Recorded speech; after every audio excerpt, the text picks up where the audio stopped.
Charlie Kirk's funeral came and went, but one question never really left us. Where is Charlie Kirk's body? Erika Kirk hasn't confirmed where Charlie Kirk was laid to rest, not publicly at least, but sometimes the story isn't what people tell you, it's what they refuse to answer. Because for months, one question just kept coming back up. Was Charlie Kirk buried? Was he cremated? Or was it something else entirely? And before anyone else says, well, maybe Erika Kirk and the family just want privacy. Okay, obviously, that's their right. But we know Erika Kirk has spoken into every mic available to her since Charlie's death. She has spoken on every stage she could find, reading just last week from his personal diary entries to thousands of people. I love reading my husband's journals. And something that I love when I read in his journal, it was actually a few days ago. It said, "Look up." And she's continued to share deeply personal moments from their life together, including even moments after he passed when she was visiting his casket. So it's fair to ask this one question that has remained so conspicuously unanswered. And today we're going to follow a trail laid out by a whistleblower who stepped forward with information we haven't heard before, information that sends the story in a whole different direction, a direction that almost nobody saw coming. And of course, this direction, this trail, if you will, leads us straight to Peter Thiel and the bizarre world of billionaire conservative bro preservation. Because once you start following this timeline and you look at the hospital decisions and the conflicting reports and the flight records and the people who appeared at the scene, the details surrounding what happened after Charlie's death, all of these things together, you end up in a place that sounds way more like a science fiction moment than anything we've really heard before. And so there's this little known company in Scottsdale with a specialized recovery team. And then we look at some aircraft movements that have fueled endless speculation and a series of decisions. When we take them all together, have people asking whether we've been looking at the aftermath of Charlie Kirk's death all wrong. I'm going to take you through the exact timeline. I'm going to show you why this theory has spread so quickly online and what evidence people point to support it. And the one detail that could change the way you look at this entire story, we just need to follow the actual logistics instead of whatever the heck is coming out of Erika Kirk and Turning Point USA's mouth. So real quick, if you're new here, I'm Lauren Paritra. Willa Paritra and I, we do this every day, network-free, independent, bootstrapped, out of pure principle and as a measure to keep you safe because unfortunately, Stephen Miller is on the loose. If you ever hear a little in the night, Stephen Miller, it's hot, he's molting, he's eating his little insecty skin, but he's still hungry and he's feral and he's scurrying around in the night.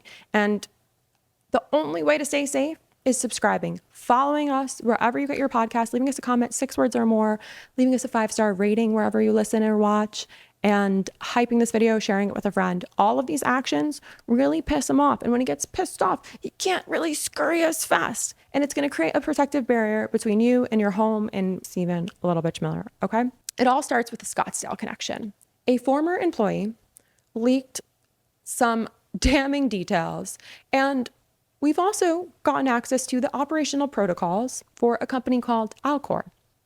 Alcor operates in a cryogenic preservation facility in Scottsdale. They freeze wealthy people and people pay massive sums of money hoping that science will eventually wake them up. So Peter Thiel holds a membership for this exact service, unfortunately. And Charlie, according to these records, allegedly, recently altered his estate planning documents to include specific end-of-life directives. We do not know why he made those changes. The paperwork just happened to clear right before he needed it. And so there's this thing called the DART protocol. The preservation process requires extreme speed. So Alcor prefers their clients to expire conveniently, if you will, inside of their facility. The company activates a deployment and recovery team called DART. So when a client dies somewhere else, former special operations military personnel, staff, they go and recover that person. They have recovery teams. So this specific detail adds crucial context to the scene at Utah Valley University. Witnesses reported seeing unidentified military personnel at the location. And they also reported seeing these men actively push local medics and law enforcement away, push them away from the vehicle. So normal security guards usually don't forcefully eject paramedics, especially when it's a fatal incident. Following so far? So then there's a bunch of medical anomalies here too. The preservation protocol explains several confusing details from the crime scene photos. So DART instructions require personnel to confirm death and immediately begin cooling the body. So the photos that we saw showed a pulse oximeter inside the SUV. People also noted a Tegaderm medical dressing stuck to water bottles. So first responders use IV fluids and dry ice to start the cooling process. This is in the DART process. And the protocol demands, get this, continued chest compressions after death to circulate the cooling fluids. Is this starting to sound familiar to anyone who's been here before? This would perfectly explain the bizarro contradictory reports about people performing CPR on an obviously person. But we had to start CPR anyway, so we did. I just started pounding on him, trying to get him to respond. Was CPR being conducted during this time? No, because right now, I got to stop that bleeding. That was Frank Turek. He was covered in blood because he was giving Charlie CPR. Were they just pumping coolant into a corpse? Do they not know what they're allowed to say? I don't know. They could also just be shady. Both things, who knows? So the autopsy evasion is also a key part of this. So full body preservation requires a human body to remain completely intact. A standard medical autopsy would kind of ruin that procedure. So that would be one theory that could explain the police scanner audio, which explicitly mentions a refusal to perform an autopsy. So the team also secured a death certificate with unusual speed. They needed that paperwork to transport a human body across state lines. So you have to move extremely fast when your, primary asset is thawing out in the Utah heat. So then there's the flight path. Eyewitnesses at the hospital reported a strange vehicle transfer. A van pulled up directly next to the original SUV, allegedly, and members of the recovery team left the hospital in that second vehicle. They transported the body directly to the airport, and then flight records show a Raytheon Premier aircraft designated N40JD traveling from Scottsdale to Provo. So that specific plane features a very long luggage compartment, one designed for snow skis, and a cooled human body fits perfectly into that space. So the plane landed in Provo and departed minutes later. It flew directly back to Scottsdale and parked in a hangar next to, get this, the Alcor facility. Another flight record shows an ambulance designated N315NG taking a similar route. That aircraft belongs to a relative of a prominent local politician, allegedly. And it left Provo late on September 10 and landed in Phoenix at 2 a.m.